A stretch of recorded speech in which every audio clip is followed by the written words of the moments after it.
आज मैं आपके साथ ज़बरदस्ती बहुत क्विक बन जाने वाली सैलेड की रेसिपी शेयर कर रही हूँ। ये मैंने ली है रॉकेट लीफ। इसको अच्छी तरीके से धो लिया था, ठंडे पानी के अंदर इनको भिगो दिया ताकि बहुत अच्छे से क्रिस्पी हो जाएंगे। एक बॉईल किया हुआ चुकंदर बीट रूट लिया है।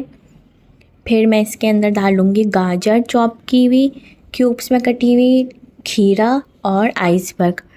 आप अपनी मर्ज़ी से कोई भी वेजिटेबल डाल सकते हैं जो भी आपको पसंद हो। सिर्फ हमने बीट रूट को बॉईल किया है, बाकी किसी चीज़ को बॉईल नहीं किया। अब मैं इसके अंदर डालूँगी चॉप की हुई प्याज 2 टेबल स्पून। फिर इसके अंदर हम डालेंगे, फिर इसके हम बनाएंगे ऊपर से इसकी डालने के ड्रेसिंग बनाएंगे। अच्छी तरह इसको मिक्स कर लेंगे। आप अपनी मर्ज़ी से कोई भी वेजिटेबल ले सकते हैं। बहुत ज़बरदस्त ये सैलेड बन जाती है। कोई ऑलिव ऑयल लिया है इसके लिए मैंने। इसके अंदर 1/4 टीस्पून ब्लैक पेपर और 1 पिंच सॉल्ट डाला है।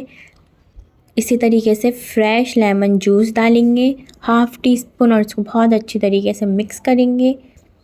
अगर आप चाहें तो इसके अंदर आप मस्टर्ड पाउडर, मस्टर्ड पेस्ट भी डाल सकते हैं, आपकी अपनी मर्ज़ी है।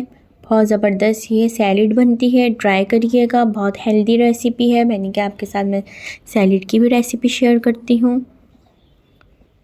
ट्राई करके ज़रूर बताइएगा कि आपको कैसी लगी। क्विक बन जाने वाली रेसिपी है।